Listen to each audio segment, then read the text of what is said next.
الحمد لله نحمده ونستعينه ونستغفره ونؤمن به ونتوكل عليه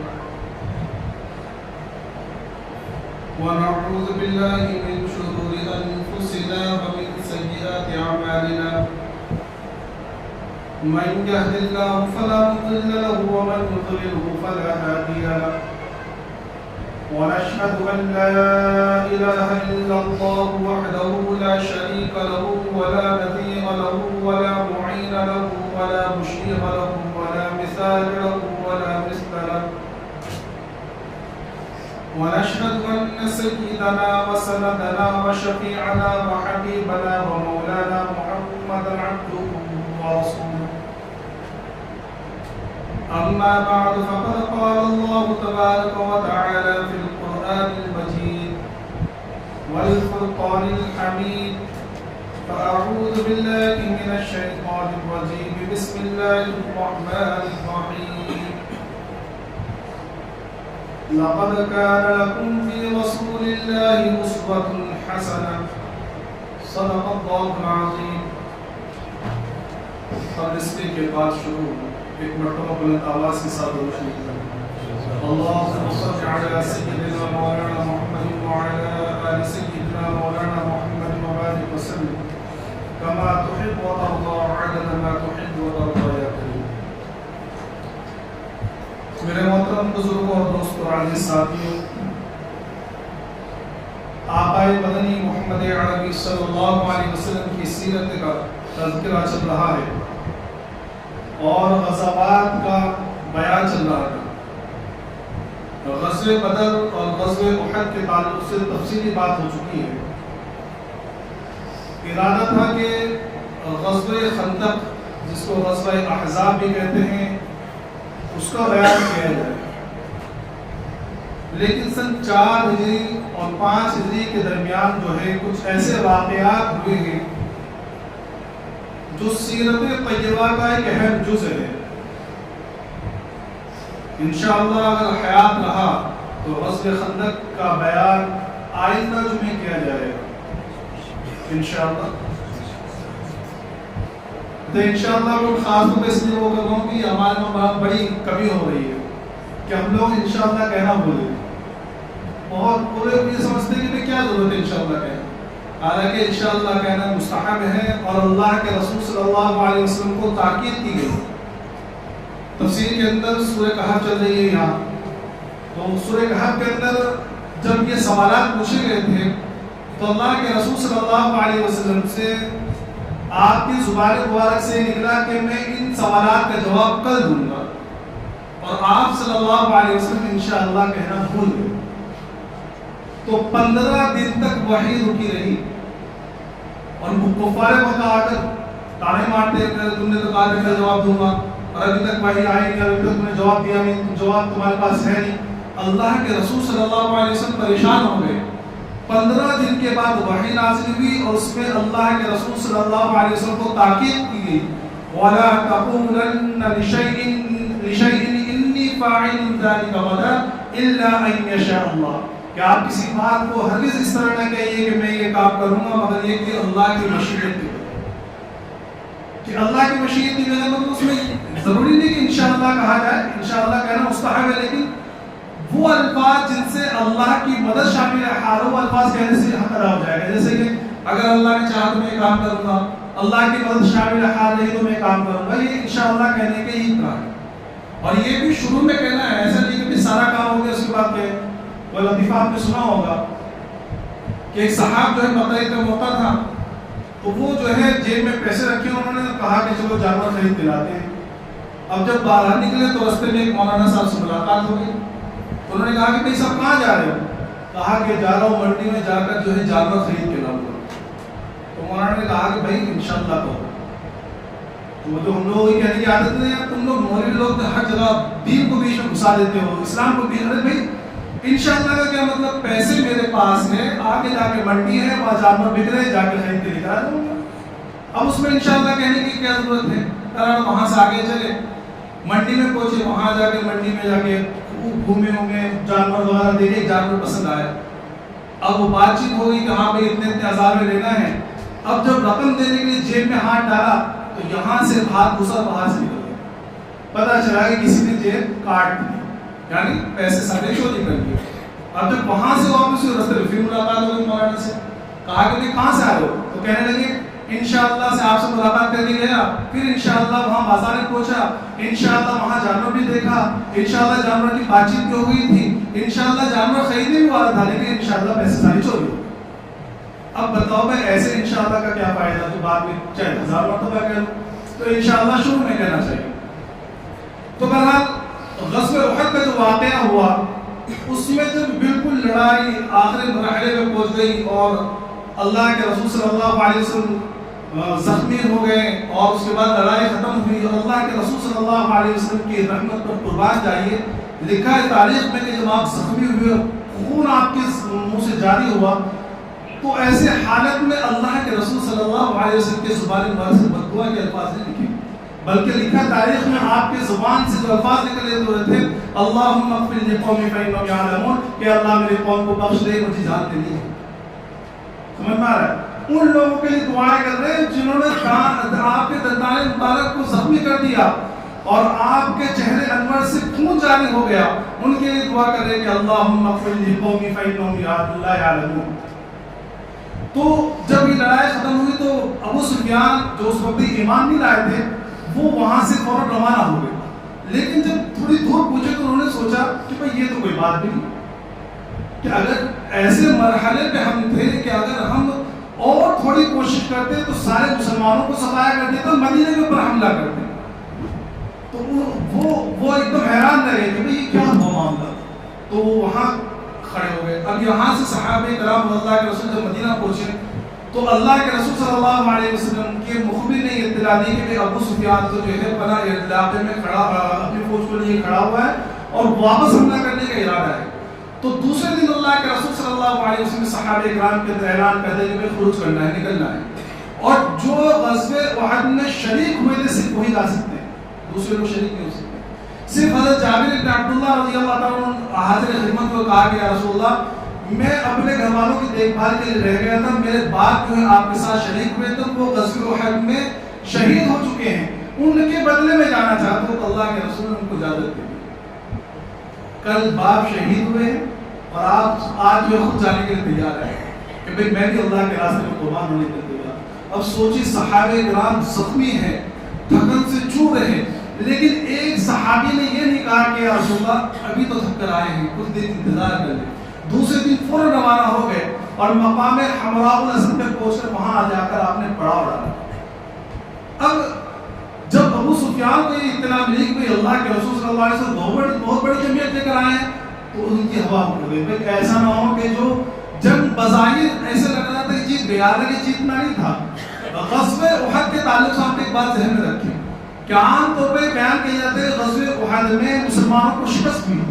مسلمانوں کو شکست نہیں ہوئی تھی بلکہ کافروں کا پلڑا تھوڑا بھاری پڑ گیا, وہ بھی دوسرے راؤنڈ میں. پہلے راؤنڈ میں تو مسلمان جیت چکے تھے, ایک غلطی کی وجہ سے جس میں اللہ کے رسول کی منشا کے خلاف کام ہو گیا.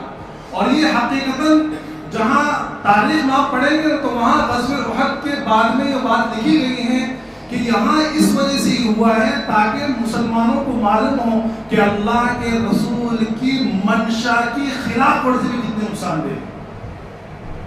منشا کو سمجھنے میں غلطی ہوئی ہے, حکم کی خلاف ورزی تو چھوڑی ہو, صرف منشا کو سمجھنے میں غلطی ہوئی کہ اتنا بڑا نقصان ہوا کہ 70 صحابہ کرام شہید ہوئے. تو شکست نہیں ہوئی. اگر شکست ہوتی تو ابو سفیان جو کمانڈر تھے کفار کے لشکر کے وہاں 3 دن قیام کرتے اور وہاں مال غنیمت جمع کرتے. حالانکہ ایسا کچھ بھی نہیں ہوا. لڑائی ختم ہوئی فوراً ابو سفیان اپنا لشکر لے کے نکل گئی وہاں سے. ورنہ جو فاتح زمانے کے اندر یہ دستور تھا کہ جو فاتح قوم ہوتی ہے, جو فاتح لشکر ہوتا ہے, وہاں 3 دن قیام کرتا ہے تاکہ وہاں بتلا دے کہ ہم فتح یاب ہیں. تو مسلمانوں کو شکست نہیں ہوئی بلکہ مسلمانوں کا پلڑا تھوڑا سا چھپ گیا اور وقتی طور پر عارضی طور پر مسلمانوں کا نقصان زیادہ ہوگا. تو یہاں یہ سن 3 ہجری کا واقعہ ہے. سن 4 ہجری کے اندر اس درمیان میں اللہ کے رسول صلی اللہ علیہ وسلم کا نکاح ہوا حضرت حفصہ رضی اللہ تعالی عنہ سے. حضرت حفصہ رضی اللہ تعالی عنہ کون ہے؟ یہ حضرت عمر بن خطاب رضی اللہ عنہ کی بیٹی ہے. جب آپ حضرت اللہ کے رسول صلی اللہ علیہ وسلم صاحب نے تذکرہ کیا یہ بیوہ ہو گئی تو اللہ کے رسول سے تذکرہ کیا. سب سے پہلے جو ہے حضرت عثمان رضی اللہ عنہ سے تذکرہ کیا. حضرت عثمان رضی اللہ عنہ کی اسی وقت جو ہے 1 سال پہلے یعنی غزوہ بدر کے موقع پر سن 2 ہجری کے اندر ان کی اہلیہ کا انتقال ہو گیا تھا حضرت رقیہ رضی اللہ تعالی عنہا کا. تو ان سے تذکرہ کیا تو حضرت عثمان نے کہا کہ بھائی میرا تو شادی کا ارادہ نہیں ہے. اس کے بعد میں حضرت عمر رضی اللہ تعالی عنہ نے حضرت ابوبکر سے کہا کہ آپ میری بیٹی سے شادی کریں نکاح کر لیں. تو حضرت ابوبکر خاموش رہے. تاریخ کے اندر لکھا ہے کہ حضرت عمر فرماتے ہیں کہ مجھے حضرت عثمان سے زیادہ حضرت ابوبکر کے جواب نہ دینے کے اوپر رنج ہوا کیونکہ دوستی بھی یارانہ تھا دونوں میں. حضرت ابوبکر رضی اللہ عنہ نے جواب نہیں دیا کہ بھائی نکاح کرنا ہے نہیں کرنا, کوئی جواب ہی نہیں دیا. تو مجھے بڑا رنج ہوا تو میں نے اس کا تذکرہ اللہ کے رسول سے کیا. تو اللہ کے رسول صلی اللہ علیہ وسلم فرمایا دو واقعہ ذکر کیا حضرت عثمان کا بھی اور حضرت ابوبکر کا بھی. تو اللہ کے رسول صلی اللہ علیہ وسلم فرمایا کہ دیکھو اللہ تبارک و تعالی عثمان کے نکاح میں اس عورت کو دیں گے جو تمہاری بیٹی سے زیادہ افضل ہے, اور تمہاری بیٹی کا نکاح ایسے شخص سے کریں گے جو عثمان سے افضل ہے. کیا مطلب کہ بعد میں حضرت اللہ کے رسول صلی اللہ علیہ وسلم نے حضرت عثمان کے نکاح میں اپنی دوسری بیٹی حضرت ام کلثوم رضی اللہ تعالی عنہا کو دیا جو حضرت حفصہ سے افضل ہے کیونکہ نبی کی بیٹی ہے, اور خود حضرت حفصہ سے نکاح کر لیا جو حضرت عثمان سے افضل ہے. اللہ کے رسول نبی ہے تو خود اللہ کے رسول صلی اللہ علیہ وسلم نے حضرت حفصہ سے نکاح کیا. حضرت ابوبکر صدیق رضی اللہ عنہ بعد میں حضرت عمر کو مناتے ہوئے کہا کہ مجھے معلوم تھا کہ اللہ کے رسول کا ارادہ ہے آپ کی بیٹی سے نکاح کرنے کا, اگر اللہ کے رسول نکاح نہ کرتے تو میں نکاح کر لوں گا. تو دونوں کے اندر سے بلا شبہ ختم ہو گیا. تاریخ اگر آپ اٹھا کے دیکھیں نا تو صحابہ کرام کے جو نکاح ہوئے ہیں اور خود اللہ کے رسول صلی اللہ علیہ وسلم کے جو نکاح ہوئے ہیں اتنی سادگی, حالانکہ آپ کیا نہیں کر سکتے. اللہ کے رسول نبی ہیں, افضل البشر ہیں, سید الانبیاء ہیں, آپ چاہتے تو کیا نہیں ہو سکتا تھا. کیا صحابہ کرام کیا نہیں کر سکتے تھے. لیکن قربان جائیے اللہ کے رسول صلی اللہ علیہ وسلم پر کہ آپ نے قیامت تک آنے والے اپنے ہر امتی کے لیے نکاح کو اتنا آسان بنا کر چھوڑا کہ اتنا آسان کہ اگر ہم کرنا چاہیں تو آج کوئی مسلمان بہن بیٹیاں بے نکاح نہ رہے. یہ ہماری غلطی ہے کہ ہم نے نکاح کو اتنا مشکل کر دیا. اتنی ورنہ نکاح کے اندر 2 چیزیں, ایک ایجاب و قبول اور اگر حیثیت کے موافق ولیمہ. بس نہ بارات کا تصور, نہ ہلدی مہندی کا تصور, نہ رت جگی کا تصور, نہ سلامی کا تصور, نہ منگنی کا تصور. یہ ساری چیزیں اسلام میں ہے ہی نہیں. آج کل تو ہمارے منگنیاں بھی اتنی ہوتی ہے غریب بے گھر کی شادی ہو جائے وہ لاکھوں روپے لا کے رکھے جا رہے ہیں کہ یہ دلہے کی طرف دلہے کو دینا ہے اور یہ گاڑی سے رسم منگنی کے اندر دی جا رہی ہے اور پھر اس کو ویڈیو بنا کر سوشل میڈیا پہ ڈالا جاتا ہے. تو بہرحال بات دوسری طرف جا رہی ہے. تو یہ ایک نکاح ہوا. میں نے آپ سے کہا تھا کہ سارے نکاح گنواؤں اور آخر میں پوچھوں گا ایک سے کھڑے ہو گئے. 4 نکاح ہو چکے ہیں. سب سے پہلے حضرت خدیجہ رضی اللہ تعالی عنہا سے, دوسرا نکاح حضرت سودا رضی اللہ تعالی عنہا سے, تیسرا نکاح سیدہ عائشہ رضی اللہ تعالی عنہا سے, اور چوتھا نکاح حضرت حفصہ رضی اللہ تعالی عنہا سے. ٹھیک ہے. سن 4 ہجری کے اندر ایک اہم واقعہ پیش آیا. اس واقعے کو واقعہ رجی کہتے ہیں. واقعہ یہ ہوا کہ کچھ لوگ جو ہے اللہ کے رسول صلی اللہ علیہ وسلم کی خدمت میں آئے اور کہنے لگے کہ ہم لوگ جو ہے قبیلے کے اندر جو ہے اسلام کا کچھ چرچا ہے, ہم یہ چاہتے ہیں کہ آپ جو ہے کچھ اسلام کے مبلغین کو ہمارے ساتھ کریں تاکہ وہ لوگ ہم کو قرآن پڑھائیں, قرآن سکھائیں, اسلامی احکامات کو بتائیں اور جو ہے ہمیں اسلام کے بارے میں تعلیم دیں. تو اللہ کے رسول صلی اللہ علیہ وسلم نے صحیح بخاری کے مطابق جو ہے 10 افراد کو ان کے ساتھ مل کر, جن میں حضرت عبداللہ بن طالب, عاصم بن ثابت اور زید بن دسنہ, خبیب بن عدی اور دوسرے 6 حضرات بھی تھے. اور حضرت عاصم بن ثابت رضی اللہ تعالیٰ عنہ کو اس چھوٹی سے گروہ کا جو ہے اور چھوٹی سی جماعت کا سردار مقرر کر دیا. یہ لوگ ساتھ میں چلے. جب مقام رجی پر پہنچے ہیں تو وہاں ان لوگوں نے ان لوگوں کے ساتھ دھوکہ دیا اور بنو لحیان کو ابھارا کہ آپ لوگ جو ہے ان کے اوپر حملہ کر دو. بنو لحیان جو ہے 200 گھڑ سواروں کو لے کر آ گئے جن میں سے 100 جو ہے یہ تیر انداز تھے. جب ان 10 صحابہ کرام نے دیکھا کہ بھئی ان لوگوں نے تو غداری کر دی تو یہ لوگ ایک پہاڑی کے اوپر چڑھ گئے. اب بنو لحیان نیچے سے اب اوپر تو جا کے حملہ کر نہیں سکتے کیونکہ 10 صحابہ کرام ہیں لیکن جانتے ہیں کہ ایک ایک 10 کے برابر ہے یہ. تو ان لوگوں نے کہا کہ بھئی ہم تمہیں عہد و پیمان کیا اور تمہیں امان دیتے ہیں اپنی پناہ میں دیتے ہیں. تو اس جماعت کے جو سردار حضرت عاصم بن ثابت انہوں نے کہا کہ میں کسی کافر کی پناہ میں نہیں آنا چاہتا, میں نیچے نہیں اتروں گا. لڑائی شروع ہوئی بہرحال اور لڑائی شروع ہوئی. ظاہر بات ہے مقابلہ کوئی خاص تھا نہیں, 10 اور 200 کہاں مقابلہ. لڑتے لڑتے جو ہے تقریباً 7 صحابہ کرام شہید ہو گئے. جب زیادہ عہد و پیمان کیا کہ نیچے اتر آؤ ہم تمہیں پناہ دے دیں گے تو 3 صحابی نیچے اترنے لگے اور نیچے اتر آئے جن میں سے حضرت زید بن دسنہ, خبیب بن عدی اور عبداللہ بن طارق رضی اللہ عنہ اجمعین, یہ تینوں صحابی نیچے اترے. جیسے ہی یہ لوگ نیچے اترے فوراً ان لوگوں نے جو ہے ان لوگوں کے ہتھیار چھین لیے اور ان کے ہاتھ باندھ لیے. تو عبداللہ بن طارق رضی اللہ عنہ نے کہا کہ یہ سب سے پہلی بدعت ہے کہ تم لوگوں نے پناہ دینے کا وعدہ کیا تھا اور ظاہر سی بات ہے جب پناہ دے رہے تو ہتھیار چھیننے کا کوئی موقع نہیں. تو یہ اڑ گئے کہ بھائی میں آگے نہیں بڑھوں گا, میں تمہارے سے یہ لڑنے لگے تو ظاہر سی بات ہے مقابلہ کچھ بھی نہیں, تو یہ وہیں لڑتے ہوئے شہید ہو.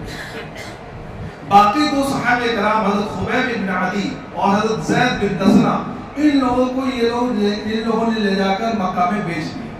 تو حضرت خبیب رضی اللہ تعالیٰ عنہ کو حارث کے لڑکوں نے خرید لیا کیونکہ حارث جو ہے غزوہ بدر میں حضرت خبیب اور حضرت حمزہ کے ہاتھوں مارا گیا, سمجھے. تو حارث کے گھر والوں نے خرید لیا اور زید بن دسنہ کو صفوان ابن امیہ نے, جس کا باپ جو ہے امیہ ابن خلف جو ہے غزوہ بدر میں مارا گیا تھا, زید بن دسنہ کو یہ صفوان بن امیہ نے خرید لیا. یہ صفوان بن امیہ بعد میں ایمان لے کر آئے. تو انہوں نے تو فوراً یہ کیا کہ فوراً کہا کہ ان کو قتل کرنے کے لیے تنعیم میں لے جایا جائے. تنعیم وہ جگہ ہے جہاں حدود حرم ختم ہوتا ہے. آج جو ہے مسجد عائشہ جو ہے وہ تنعیم کے وہاں ہے جہاں حدود حرم ختم ہو جاتا ہے. اس لیے مکہ والوں کا جو ہے احرام جو باندھتے ہیں مکہ والے وہاں جا کے باندھتے ہیں مسجد عائشہ میں. تو مسجد عائشہ کے قریب وہ جگہ ہے تنعیم کا علاقہ جہاں ان لوگوں وہاں قتل کیا گیا. تو زید بن دسنہ رضی اللہ تعالیٰ کو فوراً وہیں لے جایا گیا. پورا ایک بہت بڑا جمع غفیر جمع ہو گیا آپ کی شہادت کا منظر دیکھنے کے لیے. تو بہت سارے لوگ جمع ہو گئے.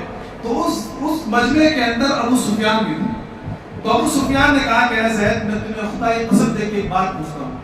وہ بات یہ ہے کیا تم اس بات کو گوارا کر سکتے ہو, تم اس بات کو گوارا کرتے ہو کہ تمہیں چھوڑ دیا جائے اور تمہاری جگہ پہ محمد عربی صلی اللہ علیہ وسلم کو قتل کر دیا جائے. جب ابو سفیان نے یہ بات کہی تو زید بن دسنہ کانپ گئے اور آنکھوں میں آنسو آ گئے. فوراً تڑپ پہ جواب دیا کہ تم نعوذ باللہ محمد صلی اللہ علیہ وسلم کو قتل کرنے کی بات کرتے ہو. میں تو یہ بھی گوارا نہیں کرتا کہ محمد صلی اللہ علیہ وسلم جہاں اپنے گھر میں ہیں وہاں ان کو کاٹا چپ جائے, اس کے بدلے میں چھوڑ دیا جائے, کہ میں چھوڑ دیا جاؤں اور اس کے بدلے میں کاٹا بھی اللہ کے رسول صلی اللہ علیہ وسلم کو چبھے, میں اس بات کو بھی گوارا نہیں کرتا. ابو سفیان کہنے لگا کہ جیسی محبت اصحاب محمد کو محمد صلی اللہ علیہ وسلم سے ہے میں نے پوری دنیا میں کسی سے نہیں دیکھی کہ کوئی جماعت اپنے سردار سے اتنی محبت نہیں کرتی جیسا کہ اصحاب محمد صلی اللہ علیہ وسلم سے کرتی. اس کے بعد پھر ان کو تلوار سے اور نیزے مار کر تیروں سے کر کے شہید کر دیا گیا. حضرت خبیب رضی اللہ تعالیٰ کچھ دنوں قید میں رہے.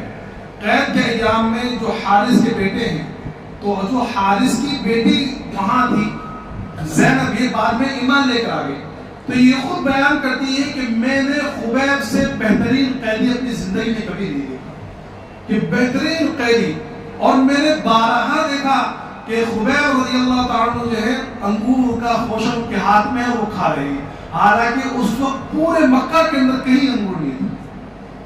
پورے مکہ کے اندر کہیں انگور نہیں تھا, لیکن حضرت خبیب کھا رہے ہیں. یہ کہاں سے کھا رہے ہیں؟ یہ وہاں سے کھا رہے ہیں جہاں سے اللہ تبارک تعالیٰ نے حضرت مریم کو نسبت دیا کہ جب حضرت زکریا علیہ السلام جو حضرت مریم کے ماموں تھے اور آپ کی کفالت کرتے تھے, تو جب وہ آپ کے حجرے میں آتے تو دیکھتی کہ حضرت مریم کے پاس فروٹ رکھے ہوئے ہیں، حالانکہ وہ فروٹ اس زمانے کے اندر، اس زمانے میں جو ہے اس موسم کے اندر کہیں عام آتے ہی نہیں تھے. تو وہ جب بھی تقول لها دخل عليها زكريا المحراب وجد عندها رزقا قال يا مريم أنى لك هذا. وہ پوچھتے کہ مریم کہاں سے تمہارے پاس آیا؟ تو مریم جواب دیتی قالت هو من عند الله، کہ یہ تو اللہ کی طرف سے آیا. تو جس اللہ نے حضرت مریم کو بے موسم پھل کھلایا، اسی اللہ نے حضرت خبیب رضی اللہ عنہ کو بے موسم کے انگور کھلائے. تو جب بعد میں جو ہے کچھ دن ہو گئے تو ان کو شہید کرنے کے لیے نکالا گیا. تو شہید کرنے سے پہلے ان کو بتایا گیا کہ آج تمہیں جو ہے قتل کر دیا جائے گا. تو حضرت خبیب نے زینب سے کہا کہ مجھے جو ہے صاف صفائی کرنی ہے تو مجھے اس طرح دے دو، جو اس زمانے کے اندر جو بھی جس چیز سے بھی صاف صفائی کی جاتی تھی. تو حضرت زینب نے جو ہے ان کو اس طرح دے دیا اور اس طرح دے کر وہ اپنے کام میں مشغول ہو گئی. تو یہ جو ہے زینب کا ایک چھوٹا بچہ تھا جو گھٹنوں کے بل چلتا تھا، تو وہ گھٹنوں کے بل چل کر جو ہے خبیب کے پاس جا کے بیٹھ گیا. حضرت خبیب نے بھی ان کو اٹھایا، اس بچے کو اٹھایا اور اپنی گود میں لے کر اس سے کھیلنے لگے، اس طرح ہاتھ میں اور بچے سے کھیل رہے. تو جب زینب کو خیال آیا کہ میرا بچہ کہاں ہے، تو دیکھا کہ وہ تو قیدی کی گود میں اور ہاتھ میں اس طرح تو ان کی چیخ ہی ہوئی. ڈرنے والی بات ہے کہ جس کو قید کر رہا ہے، ابھی تھوڑی دیر بعد قتل کرنے والے ہیں، اس کے گود میں ان کے دشمن کا بچہ ہے.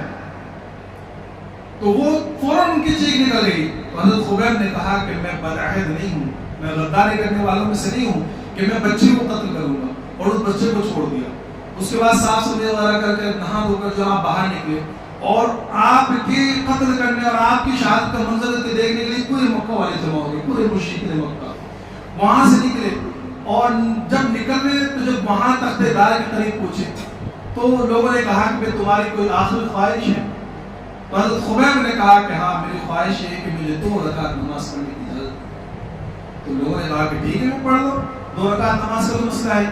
تو آپ نے اطمینان کے ساتھ 2 رکعت نماز پڑھی اور 2 رکعت نماز پڑھنے کے بعد کہنے لگے کہ کبھی تم یہ نہ کہو کہ گھبراہٹ میں خبیب لمبی نماز کر رہا ہے اس لیے میں نے اپنی نماز کو مختصر کیا، ورنہ میرا تو یہ جی چاہ رہا تھا کہ آخری نماز ہے اللہ سے خوب گفتگو کروں، اللہ سے خوب گفتگو کروں، کیونکہ نماز ہے وہ چیز. حضرت علی رضی اللہ عنہ فرماتے ہیں کہ جب میرا دل یہ چاہتا ہے، جب میرا دل یہ چاہتا ہے کہ اللہ مجھ سے بات کرے تو میں قرآن کریم کھول کے بیٹھ جاتا ہوں، کیونکہ قرآن کریم اللہ کا کلام ہے. تو جب میں یہ چاہتا ہوں کہ اللہ مجھ سے بات کرے تو میں قرآن کریم پڑھنے لگتا ہوں، اور جب میرا یہ دل چاہتا ہے کہ میں اللہ سے بات کروں تو میں نماز سے مشغول ہو جاتا ہوں. تو میرا انہوں نے نماز پڑھی، نماز پڑھنے کے بعد جو ہے آپ کو تخت دار پر لٹکانے لگے. تاریخ میں لکھا ہے کہ پھانسی سب سے پہلے عالم اسلام میں اللہ کے رسول صلی اللہ علیہ وسلم کی امت میں سب سے پہلی پھانسی جو ہے حضرت خبیب رضی اللہ عنہ کو دی گئی، اور یہ سنت بھی سب سے پہلے حضرت خبیب رضی اللہ عنہ جاری کی کہ مرنے سے پہلے 2 رکعت نفل نماز پڑھی جائے. اس کے بعد سے یہ سنت بن گئی کہ جو شخص بھی مسلمان ہیں اور اس کو معلوم ہے کہ میں قتل کیے جانے والا ہوں، مجھے پھانسی ہونے والی ہے، تو سنت طریقہ یہی ہے کہ وہ جو ہے 2 رکعت نفل نماز پڑھ لے تاکہ آخری عمل اس کا اللہ کے سامنے کھڑا ہونا ہو. تو اس کے بعد آپ کو جو ہے پھانسی دے دی گئی، سولی پہ لٹکا دیا گیا، اور مشرکین مکہ نے کہا کہ بھئی ان کی جسم کو یہیں لٹکا رہنے دو تاکہ لوگوں کو عبرت ہو کہ جو ہمارے بڑوں کو مارتا ہے اس کے ساتھ کیا کیا جاتا ہے.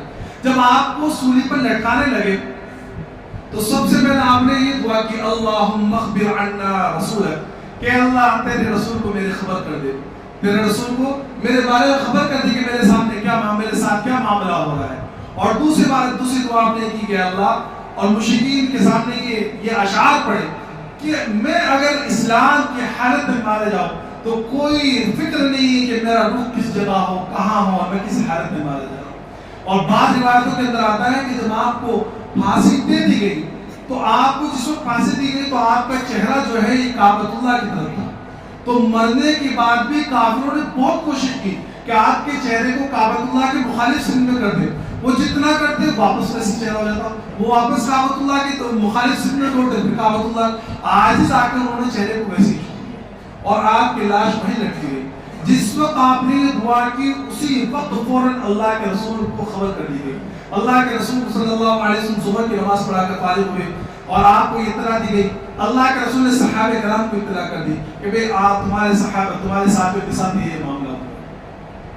اس کے بعد اللہ کے رسول صلی اللہ علیہ وسلم نے دو صحابہ کرام کو بھیجا، حضرت زبیر بن عوام اور حضرت مقداد بن اسود، ایک انصاری اور ایک مہاجر، ایک مکی اور ایک مدنی۔